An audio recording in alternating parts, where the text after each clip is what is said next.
street in Bixby. Bixby police say Kevin Phelps was arguing with Ernest Liggins late Monday night in the front yard of his home near 126th and Memorial when they say Liggins pulled out a gun and shot Phelps in front of his children. Police tell us this is not something they typically see in Bixby. This is a quiet community. These kind of incidents don't happen very often.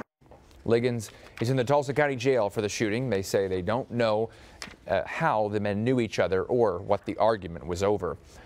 Broken Arrow police arrest a man accused of abusing a 1-year-old girl. Police say Jacob Dennis is engaged to the child's babysitter. They say the girl's father picked up his daughter from the 17-year-old babysitter's house, then noticed his daughter's diaper filled with blood. Doctors say the girl's injuries are consistent with child sex abuse. The babysitter told police her fiance had changed the girl's diaper and was alone with the child for about 5 minutes. Dennis's attorney says Dennis denies all of the allegations.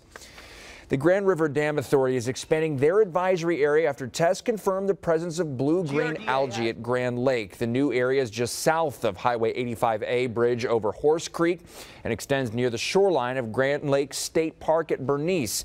Due to these results, GRDA is advising the public to avoid bodily contact with water in this area. The previous advisory issued last Friday for the Fly Creek area of the lake also remains in place.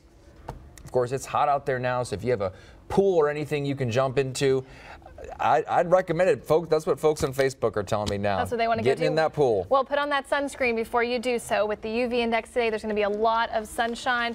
We're looking at fast burn times today.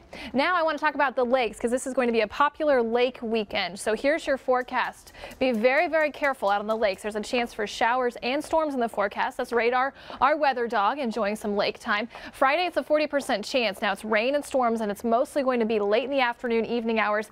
Majority of that will be south of the Tulsa Metro. So if you're planning on heading to Lake Eufaula, Lake Tenkiller, even down south to Lake Texoma, heads up on Friday, especially late afternoon and evening. Highs will be warm on Friday, 89. Saturday, we get a little bit cooler. We're going to have a couple fronts come through. One front on Saturday will knock those daytime highs into the low 80s and a slight chance for showers and storms. Again, Saturday, majority of that across southern Oklahoma. Sunday, depending on what time that second front comes through, there's going to be some showers and storms could be lingering around through your Sunday and Sunday with a breezy northeast wind. That's only going to put your daytime high close to 80. So most of the day on Sunday spent in the 70s.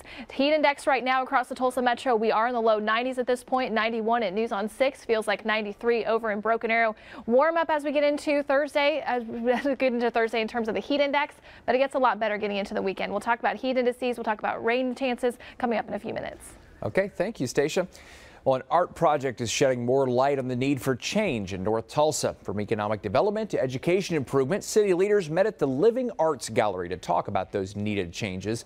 News on 6's Annie Chang is on the story. Some of these photos are of North Tulsa.